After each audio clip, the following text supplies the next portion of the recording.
In today's video, we delve into the powerful story of Clara, a determined journalist who takes on a corrupt system in the heart of Summit Heights. Faced with powerful adversaries, including the ruthless Lieutenant Gerald Mason, Clara embarks on a perilous investigation to expose the deep-seated corruption threatening to destroy her community. As she uncovers the truth, Clara not only risks her own safety, but also challenges a system that has turned a blind eye to justice for far too long. Her courage and persistence led to a shocking revelation, reminding us all of the power of truth and the strength that comes from standing up against injustice. Before we dive into this gripping tale of resilience and justice, comment below where you're watching from today. And if you enjoy this powerful story of courage and conviction, don't forget to subscribe. Ethan Price sat behind the wheel of his patrol car, the faint hum of the engine vibrating beneath him. His fingers tapped restlessly on the steering wheel as he stared out at the darkened streets of Summit Heights. The night was dragging, as dull and uneventful as most of his shifts in this neighborhood. It was the kind of place Ethan had long since dismissed as a lost cause. Run-down buildings, closed-up storefronts, and residents he believed had given up on themselves. He let out a heavy sigh, glancing at the digital clock on the dashboard.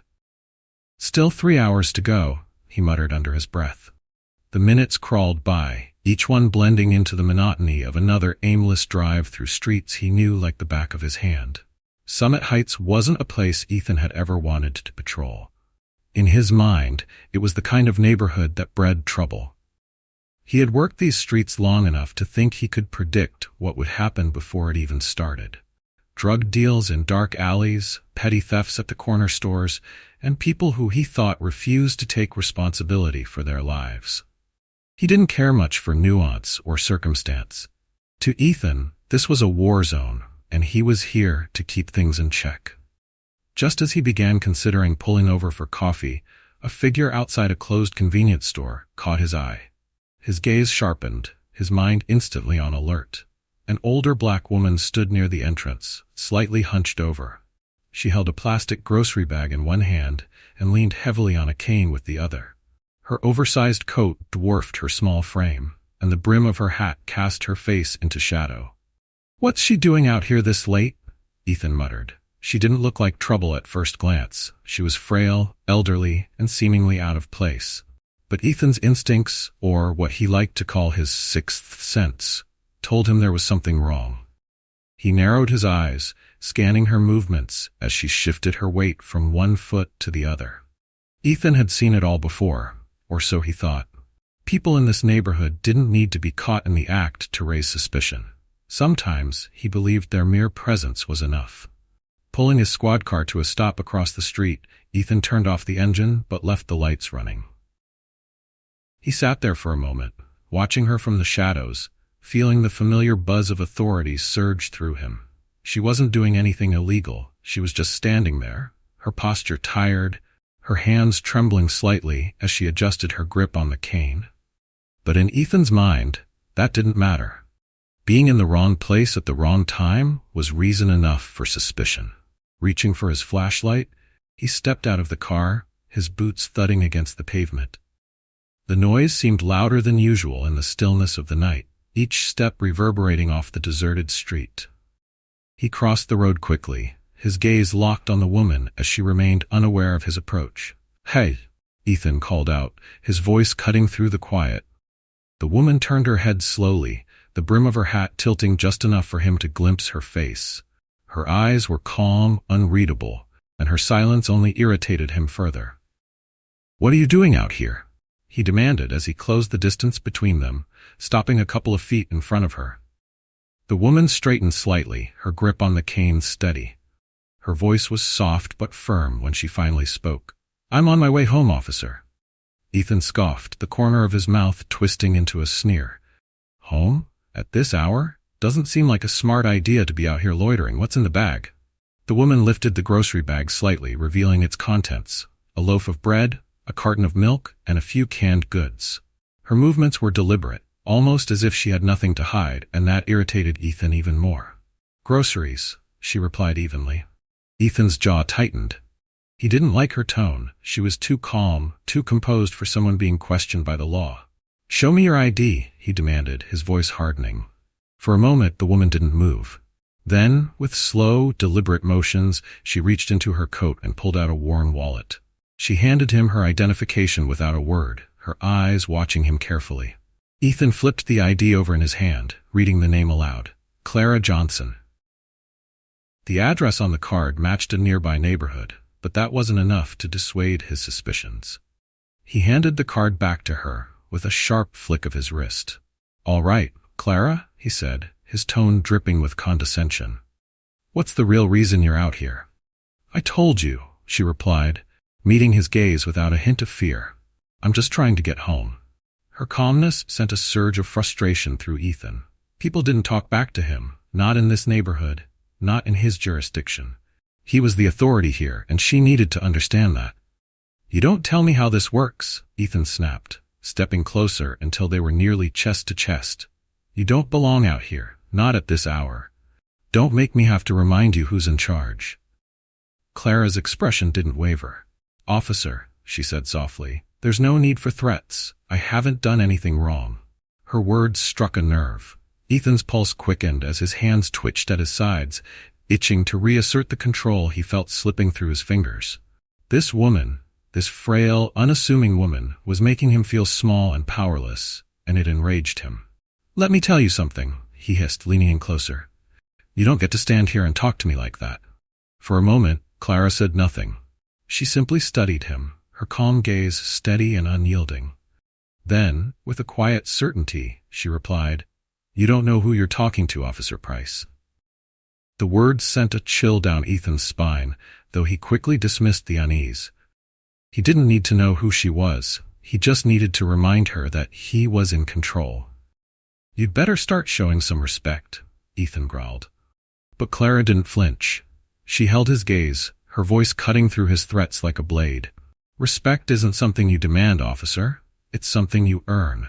The streetlights overhead flickered, casting long shadows across the pavement. The tension between them hung heavy in the air, each passing second sharpening the unease growing in Ethan's chest. He clenched his fists, unaware of how quickly the situation was spiraling out of control. The tension between Ethan Price and Clara Johnson was palpable, the quiet street amplifying every breath and subtle shift in their standoff. Ethan could feel the adrenaline pumping through his veins, the intoxicating cocktail of authority and frustration fueling his need to control the situation. "You think you're clever, don't you?" Ethan snapped, his voice rising. He gestured at the grocery bag still dangling from Clara's hand. "You think you can just stand here and waste my time? You're out here in the middle of the night, and I'm supposed to believe you're just walking home with groceries?" Clara's expression didn't change. She kept her gaze steady, calm, and unyielding. "Believe what you want, Officer Price," she said quietly. "I know the truth. That's enough for me." Her words enraged Ethan further. He had dealt with all kinds of people during his career. Those who ran, those who cried, and those who tried to argue, but Clara was different. She wasn't scared. She wasn't angry. She wasn't anything he could easily read or manipulate, and it unnerved him. "Enough with the attitude," Ethan barked, stepping closer, his boots thudding against the pavement. "You don't get to decide what happens here. I do." For the first time, Clara let out a soft sigh. "Officer," she said, her voice tinged with wariness, "if you think threatening me will change anything, you're wasting your breath. I'm not afraid of you." Ethan froze for a moment, her calm declaration cutting through the fog of his frustration. Not afraid of him? Everyone was afraid of him. That was how it worked. His badge, his uniform, and the authority he carried were meant to command respect and instill fear when necessary. But Clara wasn't playing by the rules, and that was a problem. "You don't know who you're messing with," Ethan said, his voice dropping to a menacing growl. Clara tilted her head slightly, her lips pressing into a thoughtful line. "And you don't know who you're talking to," she replied, her tone sharp but controlled. Something about the way she said it, so assured, so unshakable, sent a ripple of unease through Ethan. He dismissed it quickly, unwilling to let doubt creep in.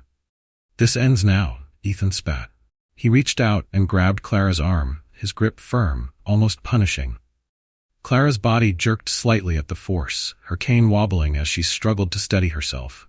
Her face briefly registered a flicker of pain, but it was gone as quickly as it had appeared. "Let go of me," Clara said, her voice calm but firm. Ethan didn't release her. If anything, his grip tightened, his fingers digging into her frail arm. He was done with the games, done with the defiance.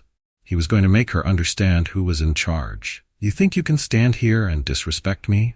Ethan hissed, his face inches from hers. "You think I'm going to let you walk away from this?" For a long moment, Clara didn't respond. She simply looked at him, her eyes locking onto his with a calmness that infuriated him. Then, with a slow, deliberate motion, she reached into the pocket of her oversized coat. Ethan's instincts kicked in. His free hand shot to his belt, hovering near his sidearm. "Don't even think about it," he warned, his voice sharp. Clara didn't flinch. Her movements were measured deliberately, and she pulled out a small leather wallet. With a practiced flick, she opened it, revealing a gleaming badge that caught the street lamp above them. FBI. Ethan's breath hitched in his throat as his eyes zeroed in on the badge. For a moment, he couldn't process what he was seeing. The frail old woman he had just assaulted wasn't some random passerby. She was an FBI agent. "I'm Special Agent Clara Johnson," she said, her voice steady and authoritative. "And you, Officer Price, have just made a very big mistake." The world seemed to tilt around Ethan. His grip on her arm loosened as his mind raced to catch up. FBI? How could she be FBI? She didn't look like an agent. She looked like someone who didn't belong in this part of town, someone who should have been easy to control. "You're lying," Ethan stammered, though his voice lacked conviction. Clara raised an eyebrow, her calm demeanor unwavering. "I think you've already figured out that I'm not." Ethan's pulse thundered in his ears. He glanced around the street, half expecting someone to emerge from the shadows, a camera crew or a team of agents waiting to descend upon him. But the street remained eerily quiet, the stillness amplifying his growing panic. "Look," he started, his voice cracking slightly as he tried to regain some semblance of control. "I didn't know. I thought—" Clara cut him off with a sharp wave of her hand. "You thought I was just an old woman you could intimidate, someone you could push around without consequences." Ethan swallowed hard, his throat dry. "Everything you've done," Clara continued, her voice colder now, "has been recorded. Your threats, your assault, it's all on camera." Ethan's eyes darted to her coat, where he now noticed the small, nearly invisible camera embedded in the lapel. The realization hit him like a freight train. "You set me up?" he accused, his voice rising in desperation. "I didn't have to," Clara replied coolly. "You set yourself up the moment you decided that your badge gave you the right to abuse your power." Ethan's legs felt like lead, his mind spiraling as he tried to find a way out of this. But there was none. The evidence was irrefutable. He had crossed a line, and now there was no going back. Clara took a step closer, her eyes locking onto his. "Backup is on the way, Officer Price. You're done." In the distance, the faint wail of sirens began to echo through the night. Ethan's heart sank as the sound grew louder, each passing second tightening the noose around his career, his reputation, his life. He stood frozen, unable to move, as the weight of his actions crashed down upon him. Clara didn't say another word. She simply stood there, her badge glinting in the dim light, as the flashing red and blue lights of approaching squad cars illuminated the street. Ethan knew there was no escape. The authority he had once wielded so carelessly was gone, stripped away in an instant.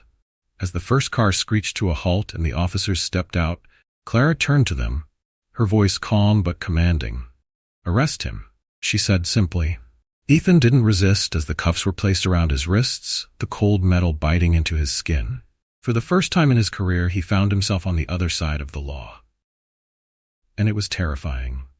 The cold metal of the handcuffs bit into Ethan Price's wrists as he sat in the back of the squad car, his mind racing with a mix of anger, confusion, and disbelief. The dimly lit streets of Summit Heights blurred past the window, though Ethan barely registered the familiar scenery. All he could think about was the woman, the FBI agent who had destroyed everything in a matter of minutes. Special Agent Clara Johnson. Ethan clenched his jaw as the name repeated in his mind, a bitter reminder of how quickly the tables had turned. How had he not seen it? She had played him perfectly, every calm word, every unshaken look, drawing him further into her trap until he had snapped. And now, here he was, arrested, humiliated, and utterly powerless. The car jolted as it hit a pothole, snapping Ethan out of his thoughts. He glanced at the two officers in the front seat, neither of whom he recognized. Their voices were low as they exchanged clipped remarks over the radio, their tone professional but tense. They knew who he was, of course. Everyone would know by now. The weight of that realization pressed down on him like a lead blanket. When the squad car pulled into the station's lot, Ethan felt his stomach churn. The precinct, the place where he had spent years as a respected officer, loomed ahead like a fortress. But tonight, he wouldn't be walking through those doors as one of its enforcers. The car door swung open, and one of the officers gestured for Ethan to step out. He hesitated, the weight of the situation momentarily rooting him in place. The officer didn't give him a choice, gripping his arm and pulling him to his feet. As they walked him through the precinct doors, the buzz of activity inside came to a screeching halt.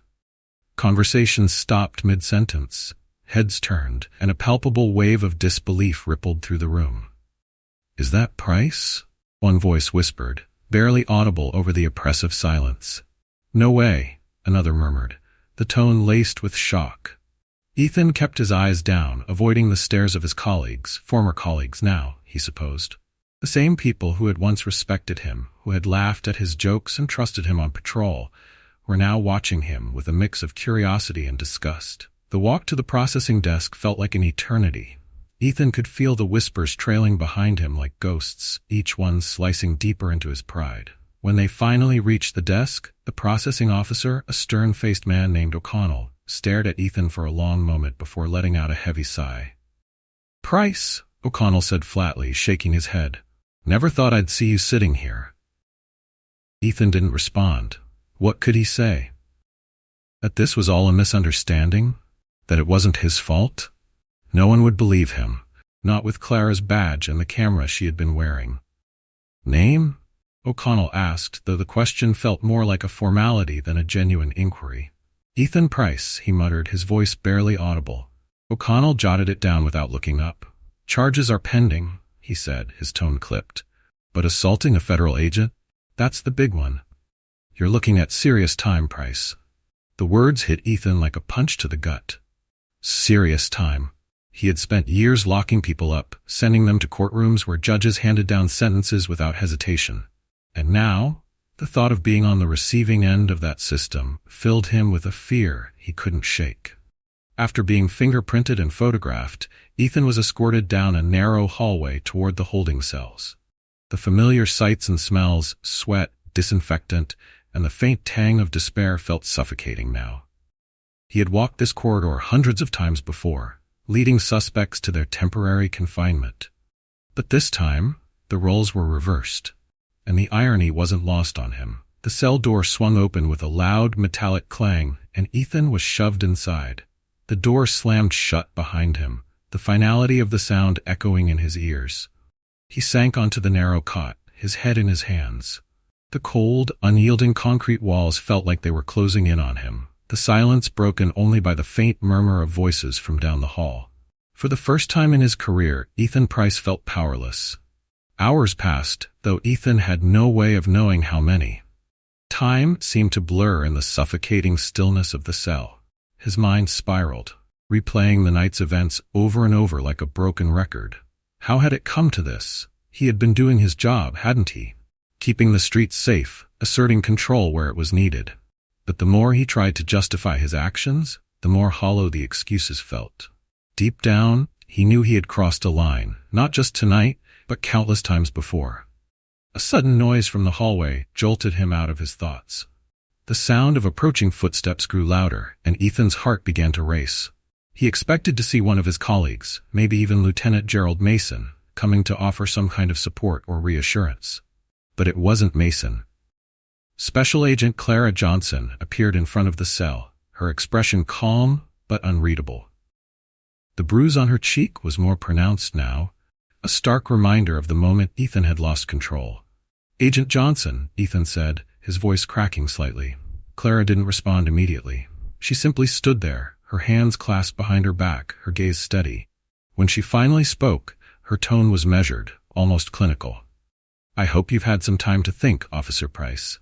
Ethan bristled at the formality of the title, a cruel reminder of the authority he no longer held. "What do you want?" he asked, his voice harsher than he intended. Clara raised an eyebrow. "What I want," she began, "is for you to start talking about Gerald Mason, about the corruption in your department, about everything you've been a part of." Ethan's stomach churned at the mention of Mason. The lieutenant had been a fixture in the precinct for years, a man who commanded loyalty from his officers, often through fear rather than respect. Turning on Mason felt unthinkable, even now. "I don't know what you're talking about," Ethan said defensively, though the words felt weak even to him. Clara tilted her head slightly, her calm demeanor never wavering. "You and I both know that's not true," she said. "The question isn't whether you know. It's whether you're willing to cooperate." Ethan's hands clenched into fists at his sides. Cooperate? Betray Mason? The man had protected him, shielded him from the consequences of his actions more times than he could count. But Mason wouldn't be able to save him now. And deep down, Ethan knew it. Ethan Price sat on the narrow cot in his cell, the dim fluorescent light overhead flickering intermittently. The cell was cold, the concrete walls devoid of any comfort, and the silence was oppressive. Ethan's mind raced as he tried to process everything that had happened. Hours earlier, he had been patrolling Summit Heights, just another night on duty. Now, he was on the other side of the bars, locked away like one of the many people he had arrested over the years.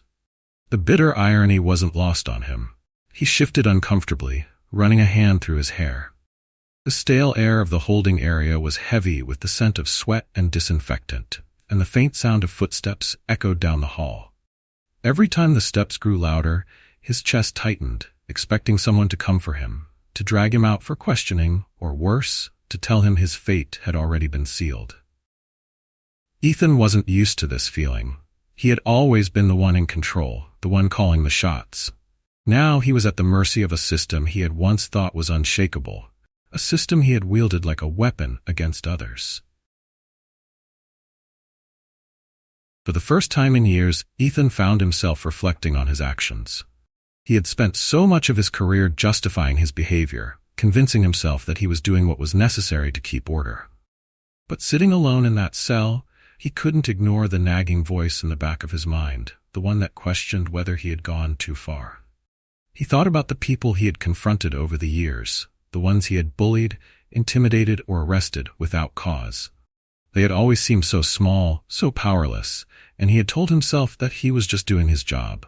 But now, he felt small. The memory of Clara Johnson's unwavering gaze haunted him. Her calm defiance, even in the face of his aggression, had shaken something loose inside him.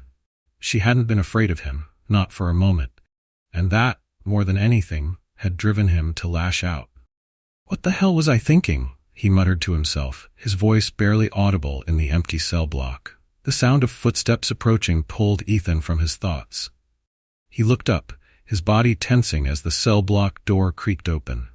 Lieutenant Gerald Mason stepped into view, his expression unreadable as he stopped in front of Ethan's cell.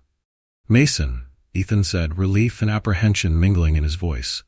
Mason crossed his arms over his chest, his sharp eyes scanning Ethan from head to toe. "You've really done it this time," he said, his tone low but firm. Ethan opened his mouth to respond, but Mason held up a hand, silencing him. "Do you have any idea how bad this looks?" Mason continued, his voice dripping with barely concealed anger. "Assaulting a federal agent? On camera?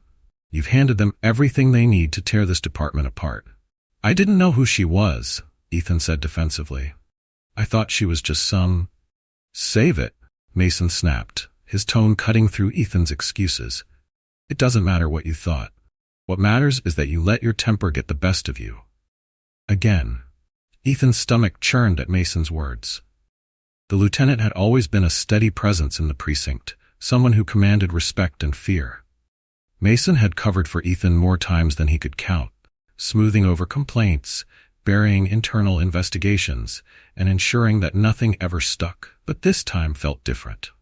"Look," Ethan said, lowering his voice, I didn't mean for any of this to happen. I just need your help to fix it." Mason's expression darkened, and for a moment, Ethan thought he saw a flicker of something. Disappointment, perhaps, or disdain. "Help you?" Mason repeated, his voice cold. "Do you have any idea what kind of heat you've brought down on us? The FBI is crawling all over this precinct.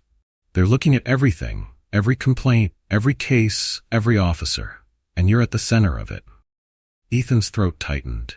He had known this was bad, but hearing Mason spell it out made it feel so much worse. "What do I do?"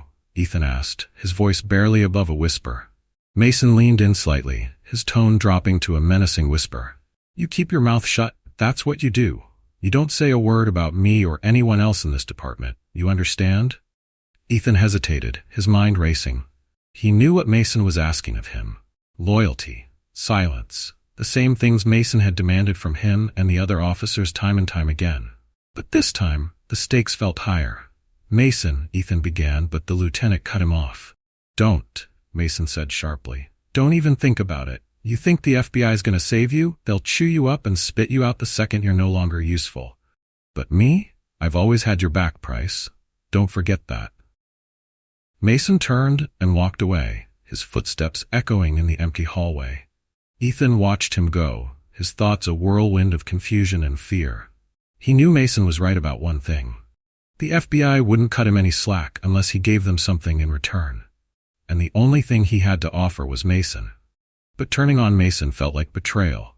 The lieutenant had protected him, covered for him, and kept him out of trouble more times than Ethan could count. Without Mason, he wouldn't have lasted this long in the department.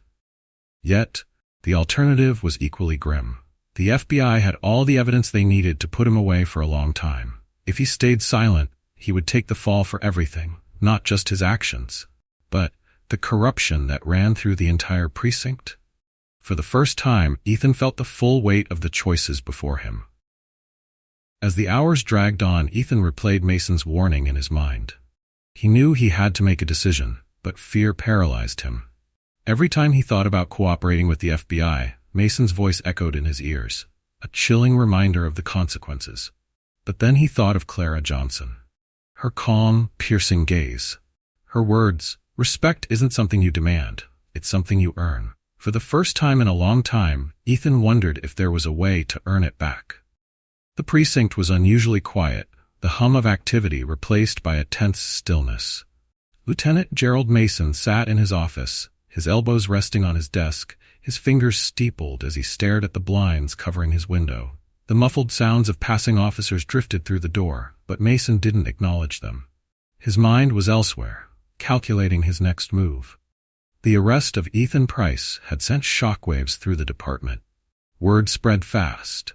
One of their own had been taken down by the FBI, and worse, it wasn't just a rogue incident. It was part of a much larger investigation, one that could expose secrets Mason had worked years to bury. He had underestimated Clara Johnson. That much was clear now. Mason picked up his phone, scrolling through his contacts until he landed on a number labeled Zane, a fixer, someone he had turned to in the past when things got messy. He hesitated for a moment, his thumb hovering over the call button. This wasn't just messy, this was catastrophic. If Price talked, it wouldn't just end his career, it would dismantle the entire network of officers who had thrived under his protection. With a grim resolve, Mason hit the call button and brought the phone to his ear. "Yeah?" The voice on the other end was gruff, impatient. "It's Mason," the lieutenant said, his tone clipped. "We've got a problem." There was a pause before Zane responded, his voice laced with curiosity.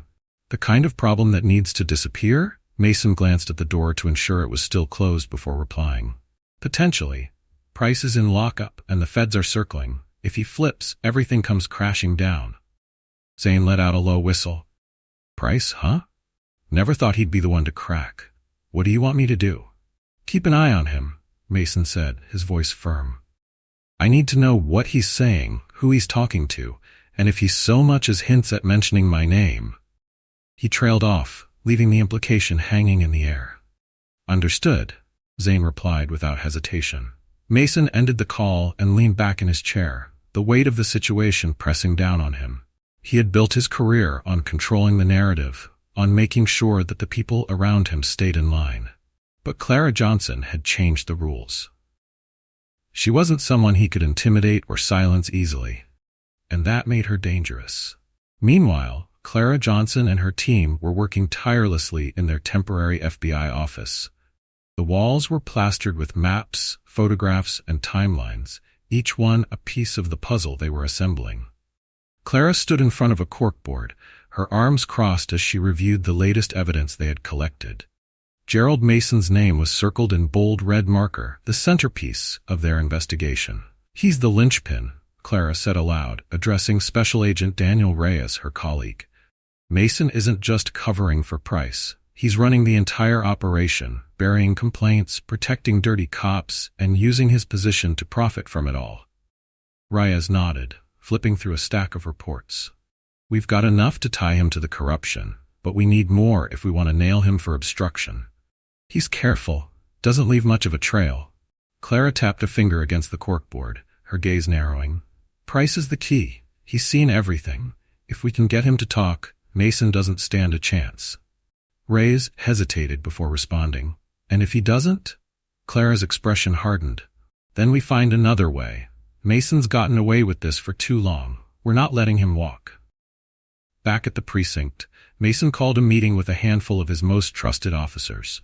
They gathered in his office, their faces grim as they listened to him outline the gravity of the situation. "This investigation isn't just about Price," Mason began, his voice low but commanding. "The FBI is looking at all of us. They're digging into every complaint, every case file, every arrest. If we're not careful, they'll take us all down." The officers exchanged uneasy glances, the weight of his words sinking in. "What do we do, sir?" one of them asked, his voice tinged with apprehension. Mason leaned forward, his eyes sharp. "We stick together. No one talks. No one gives them anything they can use against us. And if Price starts singing, we shut him down. Understood?" The officers nodded, though their unease was palpable. As the meeting broke up, Mason watched them leave, his jaw tight. He knew fear could make people unpredictable, and that made them a liability. But he also knew how to manage fear, how to turn it into loyalty, or at the very least, silence. Later that night, Clara received a text message from one of her undercover contacts inside the precinct. "Mason's on edge. He knows Price might talk. Watch your back." Clara frowned, her instincts immediately kicking into high gear. She knew Mason was dangerous, but if he was starting to feel cornered, that danger was escalating. Desperate men made desperate choices, and Mason had a lot to lose. She forwarded the message to Reyes, and then leaned back in her chair, her mind racing. Mason wouldn't go down without a fight. And if he thought silencing Price was his best option, there was no telling what he might do.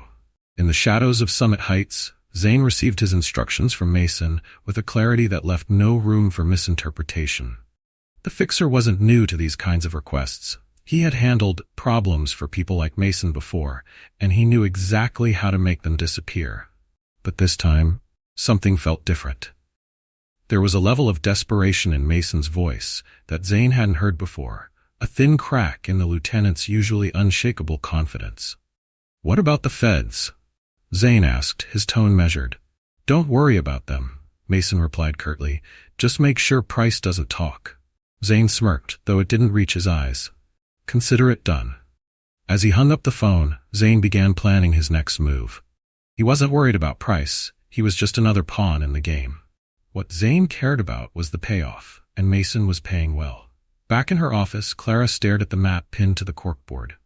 Her instincts told her Mason was preparing to make a move, and time was running out. "Reyes," she called, her voice sharp. He looked up from his desk, sensing the urgency in her tone.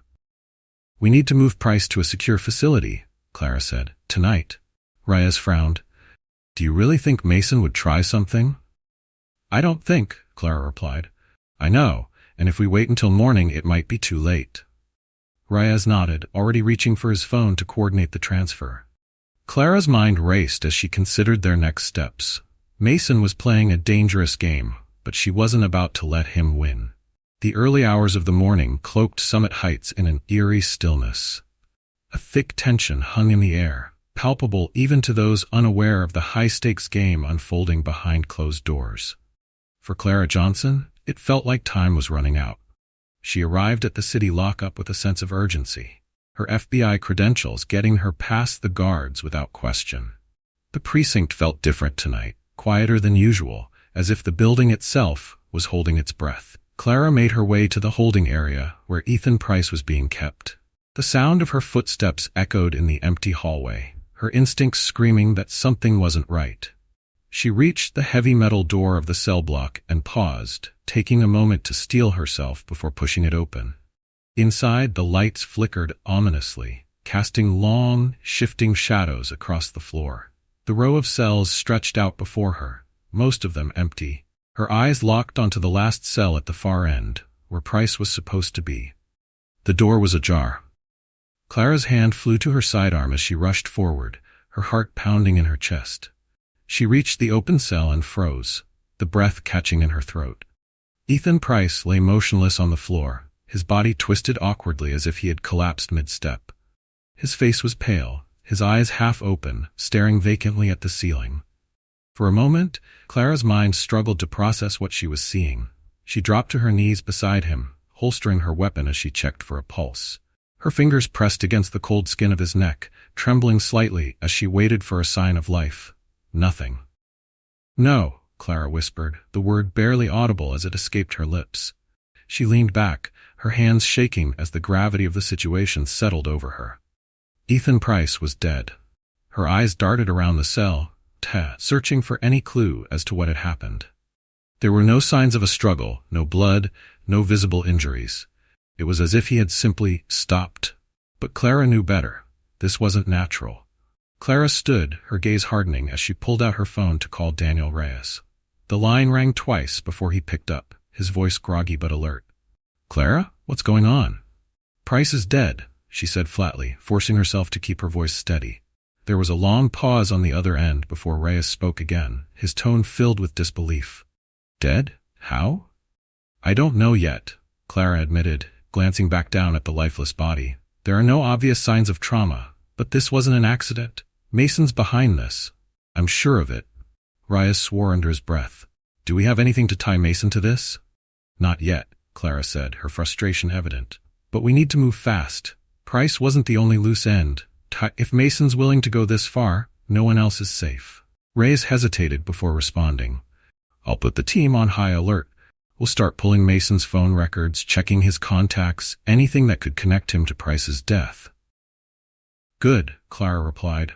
"And Reyes, we're going to need more than just circumstantial evidence this time." "I know," he said grimly. "We'll get it."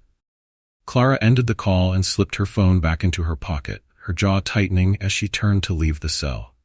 She cast one last glance at Price's body, a mix of anger and determination simmering in her chest. Mason thought he could silence Price, but he had only made things worse for himself. Back at the FBI office, the atmosphere was electric with tension. Agents worked tirelessly, poring over data, connecting dots, and building the case against Mason. Clara stood at the center of it all, her sharp gaze darting between monitors as the evidence began to pile up. "We've got something."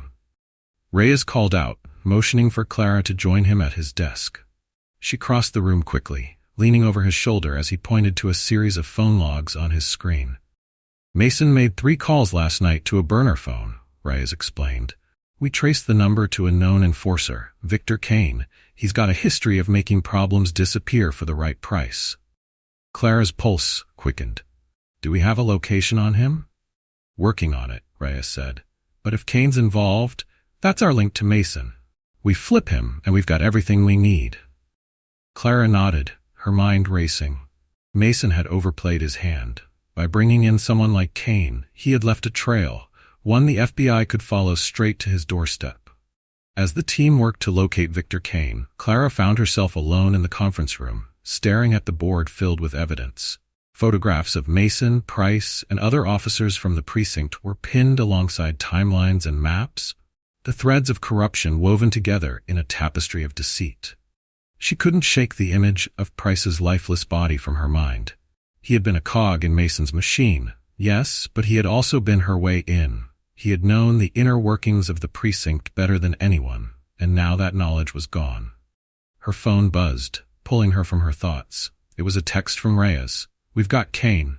Bringing him in now." Clara exhaled sharply, a flicker of hope igniting within her. This was their chance to turn the tide. Hours later, Victor Kane sat in an interrogation room, his broad frame slouched in the metal chair. Clara stood on the other side of the one-way mirror, observing him closely. "He's nervous," Reyes remarked, standing beside her. Clara nodded. "He knows what's coming." They entered the room together, their presence immediately commanding Kane's attention. Clara took a seat across from him, her expression cold and unreadable. "Victor Kane," she began, her voice calm but firm. "You know why you're here." Kane shifted uncomfortably, his gaze darting between Clara and Reyes. "I don't know anything," he muttered, his voice rough. Clara leaned forward slightly, her eyes locking onto his. "Let's not waste time, Victor. We've got your phone records. We know you talked to Mason last night, and we know what you were hired to do." Kane's jaw tightened, his hands gripping the edge of the table. "Here's the thing," Clara continued. "We can make this easy, or we can make it very, very hard. If you cooperate, we can work with you. If you don't—" She let the sentence hang, the implication clear. For a long moment, Kane said nothing. Then finally, he exhaled heavily, his shoulders slumping in defeat. "All right," he said, his voice barely above a whisper. "I'll talk." As Kane began to spill the details of Mason's orders, Clara felt a grim sense of satisfaction. Mason had thought he could control the situation, but his desperation had left him vulnerable. By the time the sun began to rise, the pieces were falling into place. Clara and her team had what they needed to bring Mason down. The fight wasn't over yet, but for the first time in days, Clara felt like victory was within reach. The sun was just beginning to rise as Clara Johnson stood outside the precinct, a crisp chill in the morning air. This was the day. After months of undercover work and weeks of intense investigation, it was time to bring down Lieutenant Gerald Mason. The evidence was solid. Phone records linking him to Victor Kane, Kane's detailed confession, and a trove of complaints and reports that Mason had buried over the years. Everything pointed to Mason as the architect of the corruption that had festered in the precinct for so long. Clara adjusted her jacket and glanced at Special Agent Daniel Reyes, who stood beside her, his expression a mix of determination and exhaustion. Behind them, the FBI team was assembling, ready to execute the raid. "You ready for this?" Reyes asked, his voice low but steady. Clara nodded, her jaw tightening. "It's time."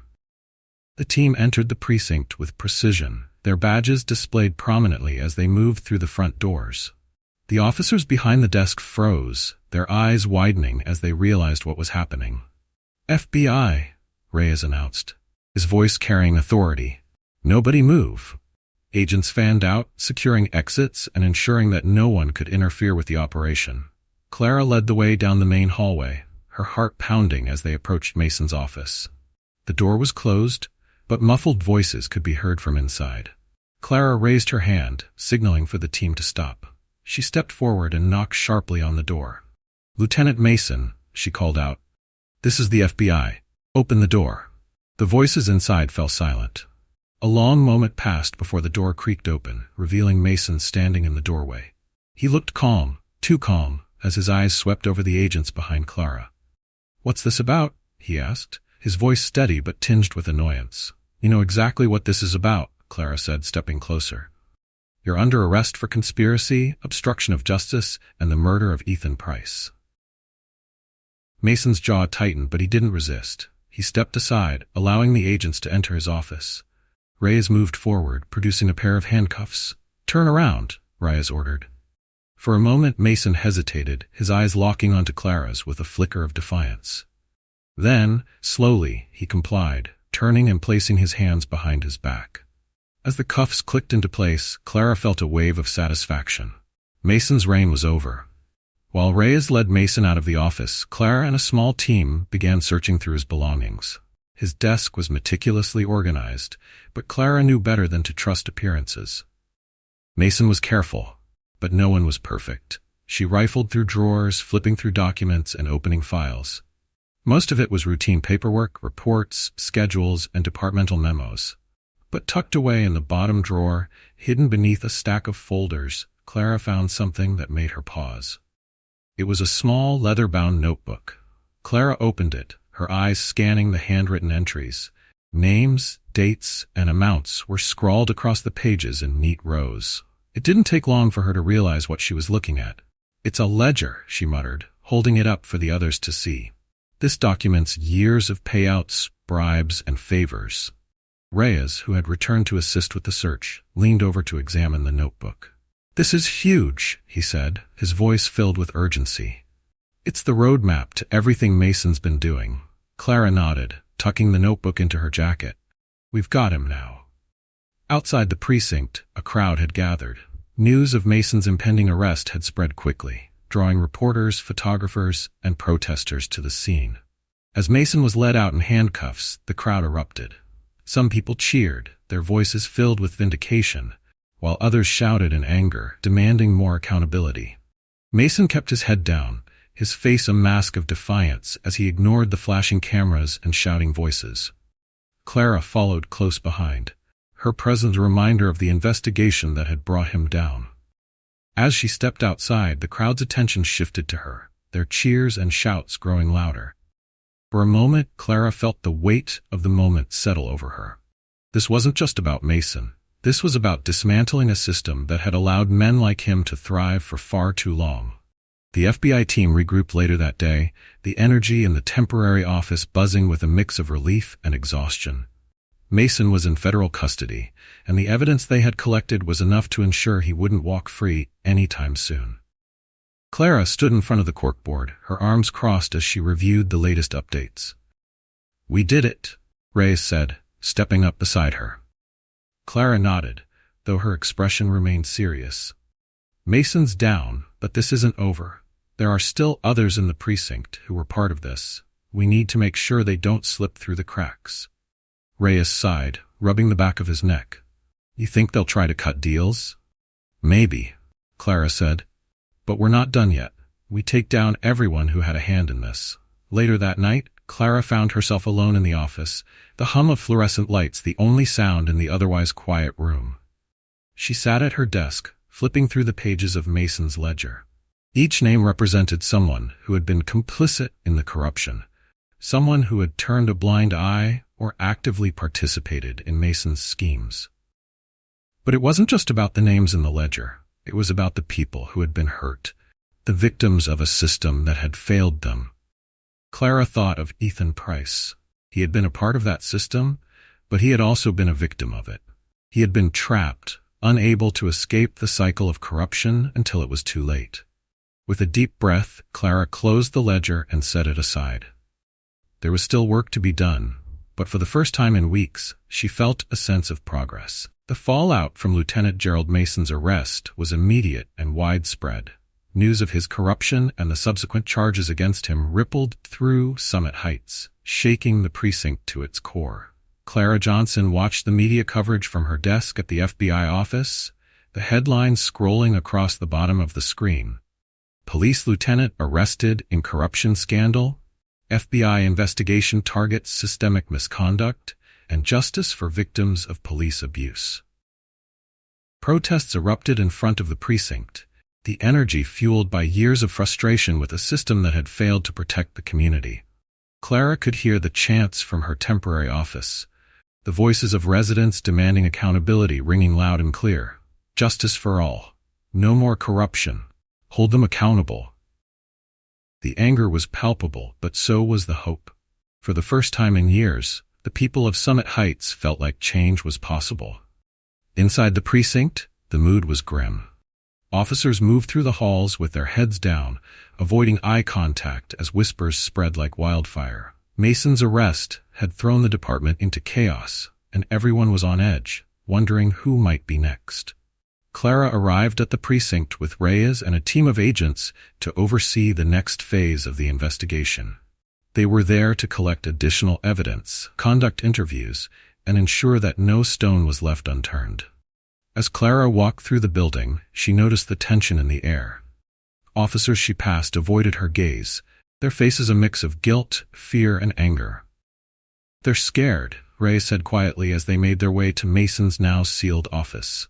"They should be," Clara replied. "If they're clean, they have nothing to worry about. But if they were part of this, She trailed off, letting the implication hang. The search of Mason's office had yielded a treasure trove of evidence, but Clara and her team knew they needed more to ensure that the corruption was rooted out completely. Back in the conference room, Clara stood before a wall covered with charts and photographs, mapping out the connections between Mason, Price, and other officers in the precinct. "Here's what we know," she said, addressing the team. Mason ran this like a business. He protected officers who followed his lead, buried complaints against them, and ensured they could operate without oversight. But he didn't do it alone. There's a network here, and we need to identify every single person involved. Reyes nodded, flipping through a file. "We've got financial records showing unexplained deposits in the accounts of at least 3 officers. And Kane's confession ties Mason directly to Price's death. That's solid, but we need corroboration." Clara tapped her fingers against the table, her mind racing. What about the civilians who filed complaints against Mason's officers? Do we have anyone willing to talk? Reyes hesitated. A few. But most of them are scared. They don't trust the system, and for good reason. Mason's been protecting his own for years. Clara sighed. "We'll need to meet them face to face, show them that things are different now. If we can get their testimony, it'll help us take down everyone involved." Clara spent the next few days meeting with community members, many of whom had been victims of the corrupt system Mason had built. She sat in small apartments, community centers, and cafes, listening to stories of harassment, abuse, and fear. One woman, an elderly resident named Mrs. Carter, spoke tearfully about how her grandson had been wrongfully arrested and spent months in jail because he had dared to question an officer's authority. "They ruined his life," Mrs. Carter said, her hands trembling as she held a framed photo of her grandson. "He lost his job, his friends. He's not the same anymore." Clara placed a comforting hand on the woman's shoulder. "I'm sorry for what happened to him," she said sincerely. "But I promise you, we're going to make this right. People like Mason and the officers who hurt your family will face justice."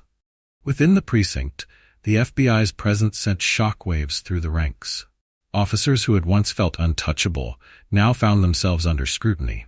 Some cooperated with the investigation, hoping to save themselves by providing information on Mason's network. Others doubled down, refusing to acknowledge their role in the corruption. One of the officers Clara interviewed was Sergeant Mark Davies, a longtime ally of Mason's. Davies sat stiffly across from her in the interrogation room, his jaw clenched as he refused to meet her gaze. "You worked closely with Mason for years," Clara began, her tone even. "You knew about the complaints, the bribes, the misconduct. Did you ever think about speaking up?" Davies glared at her, his voice dripping with defiance. "You don't understand how things work. This city's a mess. People like Mason get results. He kept the streets safe.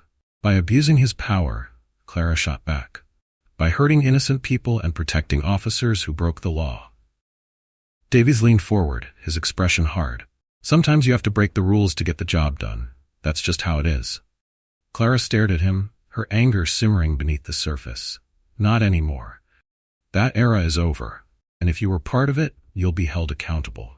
As the investigation continued, Clara began to see signs of change. Officers who had remained silent were starting to speak out, sharing information about Mason's operations and the culture of corruption he had fostered. One officer, a young patrolman named Evan Torres, came to Clara voluntarily. He was nervous, his hands shaking as he sat across from her, but his determination was clear. "I didn't want to be part of this," Torres said, his voice trembling. "But Mason, he had a way of making you feel like you didn't have a choice. If you didn't fall in line, you were out." Clara nodded, her tone softening. "I understand, but now you do have a choice. You can help us fix this." Torres nodded slowly. I want to make things right." Outside the precinct, the protests continued, but the tone had shifted. What had started as anger and frustration was now filled with hope. Community leaders and activists began working with the FBI to ensure that the voices of the people were heard. Clara attended a town hall meeting where residents spoke openly about their experiences and their hopes for the future. "We've suffered enough," one man said, his voice strong. "It's time for accountability. It's time for real change." Clara listened intently, taking notes and answering questions where she could. She knew the road ahead would be long, but moments like this reminded her why the fight was worth it. The walls of Summit Heights had been witness to countless stories of corruption, violence, and abuse. But as Clara stood outside the courthouse, watching the protesters chanting for justice and the crowd slowly gathering in front of the building, she felt a deep sense of resolve. This was the turning point. The era of Lieutenant Gerald Mason's reign was over. The moment had arrived. The trial was set to begin, and for the first time in years, the people of Summit Heights felt the weight of the truth on their side. The FBI, working tirelessly alongside local officials and community leaders, had amassed overwhelming evidence. The scandal that had once been whispered in hushed tones was now unfolding in the full light of day. Inside the courtroom, Mason sat at the defendant's table, his expression cold and unyielding. He had once commanded respect, fear, and loyalty in the precinct. Now, he was nothing more than a man facing the full force of the law. The once proud officer, who had manipulated the system to his advantage for so long, now found himself trapped in a web of his own making. Clara and Reyes sat in the front row, their eyes fixed on Mason as the trial began. The room was packed with reporters, victims, and members of the public, all waiting to hear the details of the case that had shaken the city to its core. Clara's mind raced through the months of investigation that had led them here, the late-night meetings, the covert operations, the tireless work of gathering testimonies and evidence. She thought about the people she had met along the way, the victims, the witnesses, and the officers who had risked their careers to stand against Mason's empire. But most of all, Clara thought about the families whose lives had been shattered by Mason's actions. They were the ones who had pushed her forward, who had kept her going even when the weight of the case seemed insurmountable. Now it was time for justice. The prosecutor, a seasoned attorney named Elizabeth Cho, began her opening statement with clarity and precision. She outlined the charges against Mason: corruption, abuse of power, obstruction of justice, and the wrongful deaths of several civilians at the hands of his officers. As she spoke, Clara could hear the echo of the community's collective anger and pain in Cho's words. The prosecutor painted a damning picture of Mason's years in power, detailing how he had manipulated evidence, buried complaints, and protected corrupt officers, all while using the city's resources for his own gain. Lieutenant Mason, Cho said, turning to face the defendant, was a man who believed himself untouchable. He used his position to control not only his officers but the very fabric of the justice system. His actions tore apart the lives of innocent people and caused irreparable harm to this community. Clara watched as Mason's eyes flicked briefly toward the prosecutor, his face tight with frustration. But Cho's words landed with precision. The weight of the evidence was undeniable. One by one, the witnesses took the stand, as did officers, civilians, and experts who had been part of the investigation. Clara's heart swelled with pride as she listened to their testimonies. Many had been reluctant to come forward at first, terrified of the retaliation they might face. But now, they stood strong, their voices rising with confidence. First came Officer Evan Torres, the young patrolman who had broken the silence about the corruption he had witnessed during his time under Mason's command. He spoke calmly, but there was a conviction in his voice, as he described how Mason had threatened him when he had expressed doubts about the way things were done in the precinct. Mason told me that if I didn't fall in line, I'd be out of a job. But I couldn't just keep quiet anymore, Torres said, his eyes meeting the jury's. I saw things I shouldn't have seen. I heard things I shouldn't have heard, and I had to make a choice. I'm here today because I know what happened wasn't right. The room was silent as Torres left the stand, the impact of his words hanging heavy in the air. Next came Mrs. Carter, the elderly woman Clara had met during the investigation. She was shaky, but her voice was unwavering as she spoke about her grandson's wrongful arrest, an arrest that had been orchestrated by Mason's officers to intimidate and silence a community activist. Her testimony was heart-wrenching as she described the trauma her family had endured, the way they had been treated by those who were supposed to protect them. I just want justice for my grandson, Mrs. Carter said, tears streaming down her face. He didn't deserve any of this, and neither did the other families Mason hurt. We all deserve to be heard." The prosecutor nodded and thanked her before turning to the next witness. Mason's defense team, however, was determined to mount a counterattack. They tried to paint Mason as a scapegoat, a man who had been caught up in a larger conspiracy, a victim of political machinations beyond his control. His lawyer, a slick, confident man named Harold Prince, tried to discredit the witnesses, casting doubt on the validity of their testimonies. "Do you honestly believe that Lieutenant Mason, a decorated officer with over 2 decades of service, would have been involved in such a widespread conspiracy?"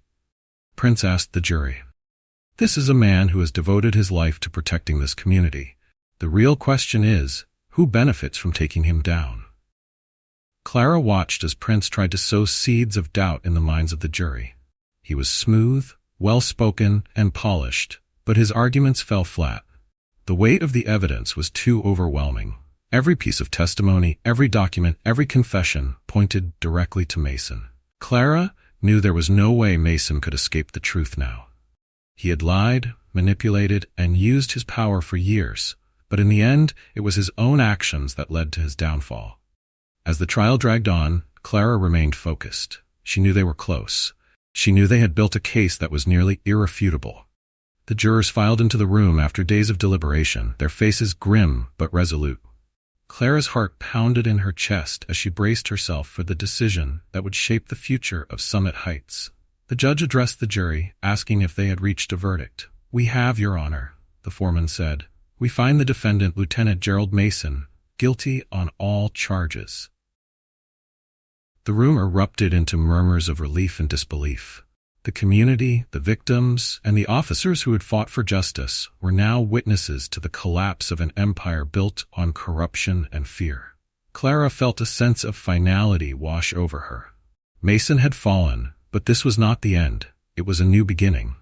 In the aftermath of the trial, the work of rebuilding Summit Heights had just begun. The FBI's investigation was ongoing, but now the city had a renewed sense of hope. Clara knew that the road to healing would be long, but she was more determined than ever to see it through. "We've made a dent," Reyes said as they stood outside the courthouse, watching the crowd slowly disperse. "But there's still more work to be done." Clara nodded. "The fight's not over, but today we took the first step toward real change." With Mason's downfall, Summit Heights had taken a stand, and Clara knew that, with time, it could reclaim its dignity, its justice, and its future. The story of Clara's journey to bring down the corrupt Lieutenant Gerald Mason has been one of courage, resilience, and the unwavering pursuit of justice. Throughout this long and difficult investigation, Clara had to battle not only the institutional corruption that had taken root in Summit Heights, but also the fear and silence that had long held the community hostage. At its core, this story highlights the importance of standing up for what is right, no matter the cost. It's easy to get lost in the power structures around us and convince ourselves that we are too small to make a difference. But Clara's persistence proves otherwise. She faced a system designed to protect the very people who abused it, yet her dedication to exposing the truth never wavered. Her journey was not without its challenges. From encountering fierce opposition to dealing with the personal consequences of her involvement, Clara was tested on every level. Yet she never compromised on her principles. In the end, it was the truth and the courage of those who dared to speak it that won out. The story also underscores the need for collective action. While Clara was the one leading the investigation, it was the support of her team, the courage of whistleblowers, and the collective will of the community that ultimately brought Mason to justice. In every successful fight for justice, it's the unity of people coming together, the bravery of those willing to testify, and the refusal to remain silent that tip the scales in favor of truth. In the end, the victory over Mason's empire was not just a victory for Clara, but for every citizen of Summit Heights who had suffered under his regime. It was a reminder that, even in the face of overwhelming adversity, justice can prevail if we are willing to fight for it. If you found this story inspiring, please leave a comment with the number 1. If you thought it was truly powerful, type the number 2. We'd love to hear your thoughts and learn about the stories that have inspired you in your life. Don't forget to subscribe to our channel to stay updated on more powerful and inspiring stories that shine a light on the incredible strength of the human spirit. Your voice matters, and we want to hear from you. Share your thoughts in the comments below and join the conversation. Thank you for being a part of this journey, and remember, when we stand together, we can make a difference.